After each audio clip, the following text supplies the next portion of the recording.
So the other week, Funko announced their top 10 net sale properties for Q2 of 2026, and while it's not surprising, it's definitely pretty disappointing. Hey everyone, welcome back to a new video. I do hope you're enjoying your day today. So I wanted to talk about the top 10 properties Funko announced that kind of made up a good chunk of their sales for Q2 in 2026. Like I said, there's not really a lot of surprising ones on here by any means. A lot of these were really expected, but it's disappointing for the fact that I really do feel like a lot of these were just filled with a lot of just unnecessary products, and I guess just slop is probably one of the best words to put here. Now, before we go to jump into this topic, I do want to ask the question of the day, which is, what are some properties that you feel like Funko has not paid enough attention to in the last year or, last few months or so? Okay, so here's what Funko put as their top 10 properties making up 32% of net sales. So this included number 1 being One Piece here. Like I said, are we surprised? Are we surprised that One Piece is number 1? I think practically every month this year, we've had like almost 5 One Piece drops, like at least 5.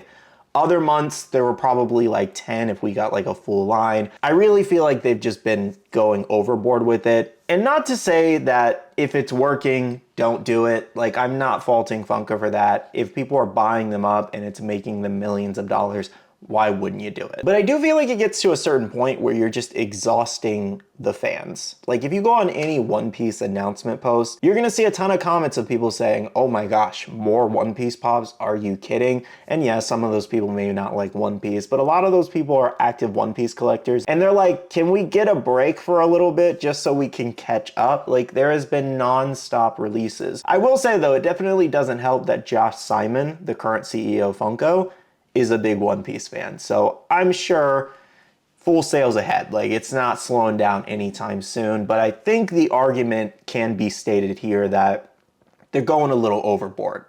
These are not puns on purpose, I swear, but they are going a little bit overboard on the One Piece line. Like, we just got the pop mystery now, so that's multiple other pops you got to go after. You have the 1 in 72 Piranha Chase, and thank God they didn't do a 1-of-1. Originally, if you don't know, it was planned for them to do a 1-of-1 in the One Piece mystery set. They scrapped that, thank God. But yes, guys, like I said, it's no surprise that One Piece seems to be Funko's breadwinner right now. It's practically the #1 anime in the world. But I do feel like Funko could at least try and attempt to slow it down with the constant exclusives, constant releases, Comic-Con exclusives, mystery pops. Like, it's just too much. They're just really oversaturating the line. And I get it, there are people out there that can just collect every single one. They want more One Piece.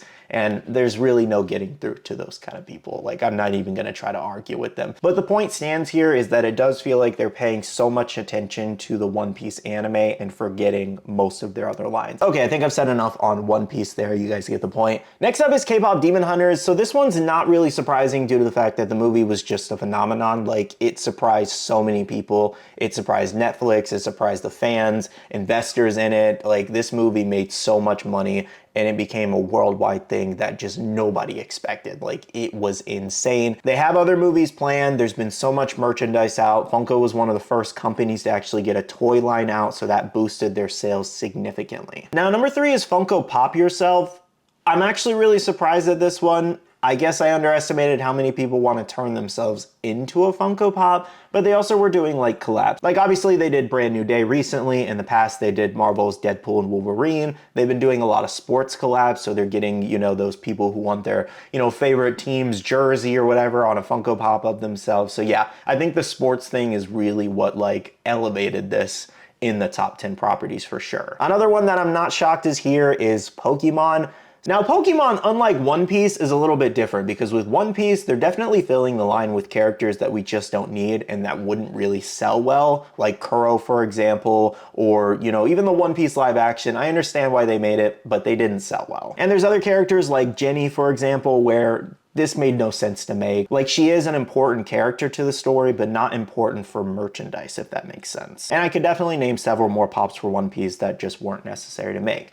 But with Pokemon, it's a little bit different because we're constantly getting new Pokemon every single way, which is really nice. They're surprising us with some, which is really cool. The problem with Pokemon is the variations of the same thing. We have metallic, we have pearlescent, we have diamond, now we have the soft color stuffs of all of the same Pokemon. It's literally the same original common in like 7 different styles. And it's like, when is enough?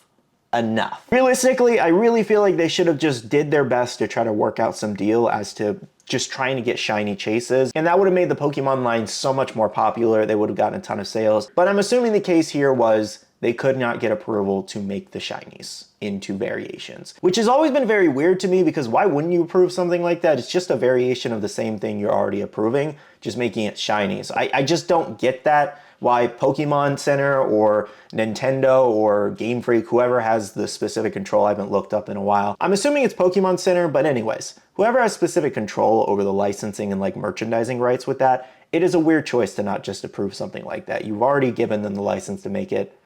They make glitter variations, pearlescent, like all of those other things, metallic and all that, just seems like a way for Funko to get around doing shinies in some sense. The Pokemon line is just filled with so many unnecessary variations that they just keep pumping out. Like, I'm sure we're gonna get something else down the line other than the latest soft color. They're gonna do one more variation that's just gonna be the same pop, recolored. But it's just super disappointing because it feels like they're wasting so much time and money on those materials to repaint something versus continuing and expanding the Pokemon line. There are so many Pokemon to choose from and they keep doing this stuff. All right, next up we have Toy Story here. So I'm assuming Toy Story 5 carried most of the weight to actually get this in the top 5 here. But I was surprised. Like, I know Disney, Pixar, Toy Story, all that is super popular, but just one line did that well to get in the top 5 really surprises me. Not saying they haven't released other Toy Story exclusives and all that, probably in that same time frame. It just genuinely shocked me. I know the movie was huge though, obviously, so I guess the fan base just carried this. Another one, The Mandalorian, also really surprised me. I don't know if that includes the movie Mandalorian Grogu. I'm assuming, given it's under the Mandalorian title, but yeah, kind of just thought they would include that within Star Wars there, but I guess they wanted to show it for their investors that it did okay. But the movie did really terrible in theaters, and I actually went and watched it. I'm not a big Star Wars person, but I went and saw it with friends and Bailey, and it just felt like a really long episode of The Mandalorian Grogu. It didn't really feel like it needed to be a theatrical release, and I think that was the problem wrong with it, but anyways. But yeah, a little surprised that that actually made this. At number 7, we have Hello Kitty here, so I don't know if Hello Kitty and Friends and like Sanrio characters, like all of them fall under this same branch or what here. It just says Hello Kitty. That would feel weird if they didn't include those and Hello Kitty was, but I feel like they would just put the Sanrio logo if so. So I wish we could see a little bit more about the Hello Kitty one specific, but I get what it's Hello Kitty after all. Now Lilo and Stitch at number 8, I'm not shocked, I'm just disappointed. Like because how many Stitch variants could they possibly do?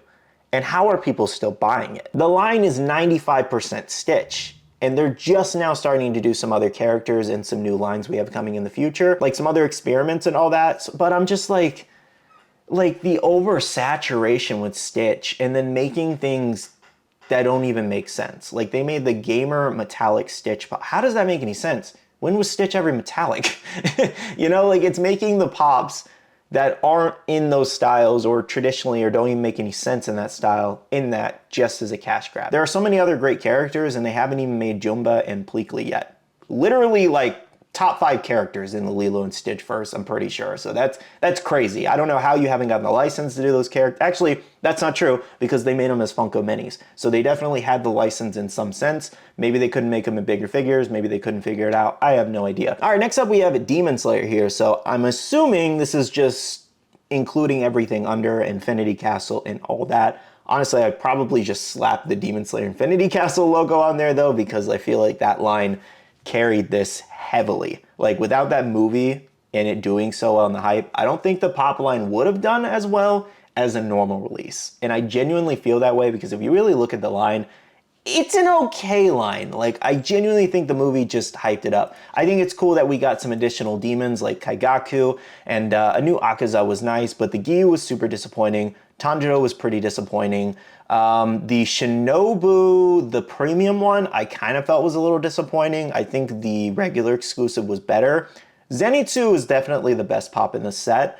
And I feel like we're maybe missing one here, if I'm not mistaken. Maybe I'm just not thinking of it. Now, we are getting some additional pops in the future of Giyu. We're also getting a new Obanai from the movie, which is nice. But yes, Demon Slayer Infinity Castle definitely did carry it to the number 9 spot for sure. Now, the same argument can be made with the Demon Slayer line as well. Lots of oversaturation in that line, even if a majority of the sales specifically were from Infinity Castle and it was a little bit more of a unique line because it was geared towards the movie. They made so many pops in the Demon Slayer line, we just haven't needed it. All at the same time while not focusing on characters who do need new variations like Obanai, for example. Even though if we are getting a brand new one finally, why did it take so long? Same with Sanemi. Why don't we have a new Sanemi, but we have 45,000 Tanjiro and Nezuko's? The Hashira are just as popular as Tanjiro and Nezuko at this point. Genuinely, I do feel that way. I mean, not to say that Tanjiro and Nezuko don't have the, main character energy and main character popularity, but you get what I'm saying there. The Hashira are a big part of Demon Slayer all at the same time. And lastly, we have Star Wars again. I don't know why The Mandalorian isn't included in that. Star Wars, I'm trying to think of like prominent releases because they definitely had a lot of like random releases and like different things. Like the Anakin Darth Vader set was one of the more prominent ones that I think did very well for them. I'm actually surprised it's not a little higher because people go crazy for Star Wars. I would say it should definitely be above at least Demon Slayer, right? Like, yeah, that's kind of shocking because Demon Slayer, like I said, only had the one big line. I don't know. I'm not as familiar with Star Wars as I am like some of these other lines, but either way, I'm surprised it's that low, but I'm not shocked it's there. For Star Wars, I don't really need to say a lot with this one just because I know Star Wars fans are feeling the oversaturation or overproduction of Star Wars pops. Now, granted, the Star Wars universe is huge. There are so many different characters to make, similar to One Piece, where it just feels like you could make a line really out of anything, but that doesn't necessarily mean you should, if that makes sense. What's very interesting though, is you look at this, no Marvel or DC. And I almost wonder if that kind of proves a point here that they really haven't been doing anything crazy or good in the DC or Marvel line that warranted being in this top 10 of their Q2 net sales. Now guys, I wanted to go over this top 10 list just to kind of get out my thoughts here. By no means am I like hating on any specific line here. I'm glad Funko's doing well and I'm glad they're making a lot of money with sales. I just really feel like they gotta stop filling these lines with so much fluff and unnecessary stuff just to fill them just for money. Like genuinely. I understand it's a company's goal to make money, but it gets to the point where you're overproducing again, just in a different manner. And I really do feel like when you're paying a lot more attention to specific lines and other people feel like they're missing out or Funko's not paying attention to their particular fandom, that is super popular too, it definitely starts making people look towards other companies for those products and you might end up losing them as customers. So like I said, those are just some thoughts to think about that I wanted to express. Let me know what you guys think about the top 10 properties here. Are you excited about this? Are you disappointed in this? Anyways though, those are all my thoughts and opinions, guys. Thank you so much for watching. Hit the like button down below if you did enjoy.